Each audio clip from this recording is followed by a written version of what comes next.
श्री स्वामी समर्थ. आपल्या सर्वांचे मनपूर्वक स्वागत आहे. आजचा हा व्हिडिओ शेवटपर्यंत नक्की पहा, कारण आज आपण आषाढ अमावस्येबद्दल संपूर्ण माहिती जाणून घेणार आहोत.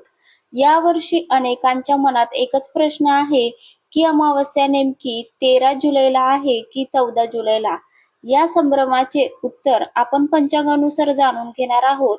त्याचबरोबर अमावस्या तिथी कधी सुरू होते, कधी संपते, या दिवशी स्नान, दान, पितृतर्पण, भगवान शिवांची पूजा, भगवान विष्णूंची उपासना आणि कोणते सोपे उपाय करावेत याची संपूर्ण माहिती आपण पाहणार आहोत. त्यामुळे हा व्हिडिओ शेवटपर्यंत नक्की पहा. चला तर मग सर्वप्रथम जाणून घेऊया आषाढ अमावस्येची तिथी आणि तिचे धार्मिक महत्त्व. आज आषाढ महिन्यातील पवित्र सोमवती अमावस्या आहे. वर्षभरातील काही मोजक्याच अमावस्या अत्यंत पुण्यदायी मानल्या जातात आणि त्यामुळे सोमवारी येणारी सोमवती अमावस्या, दर्श अमावस्या विशेष महत्वाची असते. भगवान शिवांचा वार आणि अमावस्या तिथीचा हा दुर्मिळ योग असल्यामुळे आजच्या दिवशी स्नान, दान, जप, पूजा, पितृस्मरण आणि कुलदेवीची पूजा केल्याने विशेष पुण्य प्राप्त होते, अशी अनेकांची श्रद्धा आहे. भगवान शिव, भगवान विष्णू, माता लक्ष्मी आणि आपल्या पितरांची कृपा मिळवण्यासाठी हा दिवस अत्यंत शुभ मानला जातो. आज अमावस्या तिथी सायंकाळी 6:50 सुरू झाली असून उद्या दुपारी 3:12 राहणार आहे. त्यामुळे हा सायंकाळपासूनचा आणि उद्या दुपारी 3:12 पूर्वी श्रद्धेने पूजा, जप, दान आणि सेवा करता येईल. आज आपल्याला संपूर्ण घर स्वच्छ करायचे असतात, देवघर स्वच्छ करायचं असतात. देवघरात तुपाचा दिवा लावून सर्वात आधी श्री गणेश भगवान, शिव, माता पार्वती, भगवान विष्णू, माता लक्ष्मी, आपल्या कुलदेवी, कुलदेवता आणि गुरूंना नमस्कार करावा. त्यानंतर ओम नमः शिवाय या मंत्राचा जप करावा. शक्य असल्यास महामृत्युंजय मंत्राचे पठण करावे. आज आपल्या कुलदेवीची सेवा अवश्य करावी. कुलदेवी समोर तुपाचा किंवा तेलाचा दिवा लावावा. हळद, कुंकू, अक्षदा, फुले अर्पण करावीत. नैवेद्य म्हणून साखर, खडीसाखर, गूळ, खोबरे किंवा घरी तयार केलेला सात्विक प्रसाद अर्पण करावा. त्यानंतर आपल्या संपूर्ण कुटुंबाच्या सुख, शांती, आरोग्य आणि समृद्धीसाठी मनापासून प्रार्थना करावी. कुलदेवीचे नाम किमान 108 वेळा तरी घ्यावे. कुलदेवीची कृपा घरावर राहावी आणि सर्व संकटे दूर व्हावीत, अशी प्रार्थना करावी. आपल्याला जे शक्य होतील ती कुलदेवीची आजच्या दिवशी सेवा करावी. माता कुलदेवीला कुंकुमार्चन आजच्या दिवशी शक्य असेल तर करावे. तसंच पितर सेवा. सोमवती अमावस्येला पितरांचे स्मरण करणे अत्यंत महत्त्वाचे मानले जाते. आपल्या आई वडिलांचे, आजी आजोबा आणि सर्व पूर्वजांचे मनापासून स्मरण करावे. सोमवती अमावस्या असल्यामुळे भगवान शिवांची पूजा आणि पितरांचे स्मरण यांना विशेष महत्त्व आहे.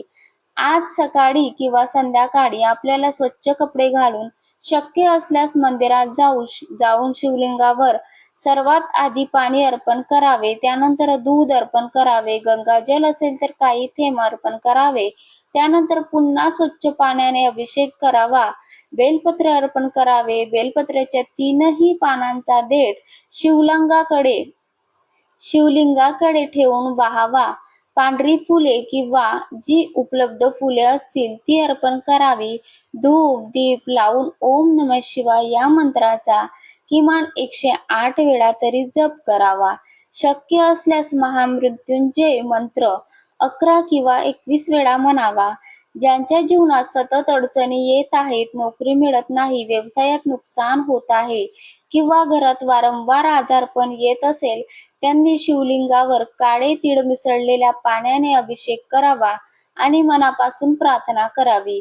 आज पिंपळाच्या झाडाला पाणी अर्पण करावे. हळद कुंकू वाहावे. तुपाचा दिवा लावावा आणि 7, 11 किंवा 21 प्रदक्षिणा घालावात. ओम नमो भगवते वासुदेवाय या मंत्राचा जप करावा. अशी श्रद्धा आहे की यामुळे भगवान शिवांची कृपा भगवान विष्णूंची कृपा प्राप्त होते, आपले धर्मग्रंथ सांगत असतात. आज आपल्या कुलदेवी किंवा कुलदेवतांची सेवा अवश्य करा. दिवा लावा, हळद कुंकू वाहावे, नैवेद्य दाखवावा आणि संपूर्ण कुटुंबाच्या सुख शांती आरोग्य समृद्धीसाठी आज प्रार्थना करावी. पितर सेवेसाठी काळे तीळ पाण्यात टाकून पितराचे स्मरण करावे. शक्य असल्यास गरिबांना अन्नदान आजच्या दिवशी करा. गाईला चारा, कावड्याला अन्न, पक्ष्यांना धान्य आणि कुत्र्यांना भाकरी द्यावी. मुंग्यांना साखर टाकावी अशी श्रद्धा आहे की या सेवेमुळे नक्कीच पितर प्रसन्न होतात. आज शिवलीलामृत, विष्णू सहस्त्रनाम, रामरक्षा स्तोत्र, महामृत्युंजय मंत्र, शिवमहिमा स्तोत्र, श्री सूक्तम किंवा लक्ष्मी अष्टकम यापैकी जे शक्य असेल त्यांचे वाचन किंवा पठण करावे, श्रवण करावे. संध्याकाळी देवघरात 2 तुपाचे दिवे लावावे, एक भगवान शिवांसाठी आणि एक माता लक्ष्मीसाठी. त्यानंतर मनापासून प्रार्थना करून आपल्या सर्व इच्छा भगवान शिवांच्या चरणी अर्पण कराव्या. आजचा सर्वात सोपा उपाय म्हणजे मंदिरात जाऊन 1 लोटा पाणी, थोडे दूध, बेलपत्र आणि 1 तुपाचा दिवा अर्पण करून श्रद्धेने ओम नमः शिवाय या मंत्राचा 108 वेळा जप करणे. हा उपाय प्रत्येकाला सहज करता येतो आणि श्रद्धेनुसार अत्यंत शुभ मानला जातो. त्याचे अनेक आपल्याला पुण्य मिळत असतात. म्हणून आजच्या दिवशी या सगळ्या सेवा पैकी जे आपल्याला शक्य होतील ती सेवा आजच्या दिवशी करण्याचा प्रयत्न करावा. कारण ज्येष्ठ सोमवती अमावस्या हा केवळ एक सण नसून आत्मशुद्धी, भक्ती, दान, सेवा आणि कृतज्ञता व्यक्त करण्याचा दिवस आहे. या दिवशी श्रद्धा आणि विश्वासाने केलेली छोटी सेवा देखील खूप मोठे पुण्य देणारी मानली जाते. त्यामुळे प्रत्येकाने आपल्या शक्तीनुसार पूजा, जप, दान आणि नामस्मरण करून या पवित्र दिवसाचा लाभ नक्कीच घ्यावा. महादेव, माता लक्ष्मी, भगवान विष्णू आणि आपल्या पितरांची कृपा सर्वांवर सदैव राहो. आजचा सोपा उपाय म्हणजे ज्यांच्या विवाहात अडथळे आहेत, संततीची इच्छा आहे, मुलं होत नसतील किंवा घरात सतत वाद होत असतील, त्यांनी भगवान शिव आणि माता पार्वतीची एकत्र पूजा नक्की करावी. शिव पार्वती समोर एक दिवा लावून सुखी संसारासाठी प्रार्थना करावी. या दिवशी कोणताही केलेला छोटासा उपाय सुद्धा त्याचे नक्कीच मोठे पुण्याचे कार्य मानले जाते.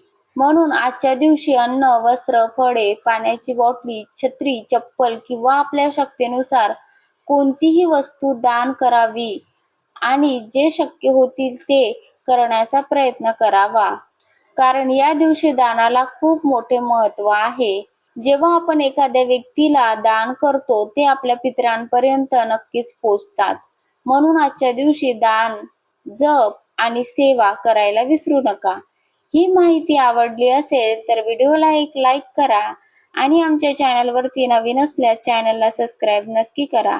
हर हर महादेव. ओम नमः शिवाय. श्री स्वामी समर्थ. जय जय स्वामी समर्थ. माहिती आवडल्यास नक्कीच एक लाईक करा. तुम्ही सर्व व्हिडिओ बघता पण व्हिडिओला लाईक करत नाही. नक्कीच लाईक करा. श्री स्वामी समर्थ.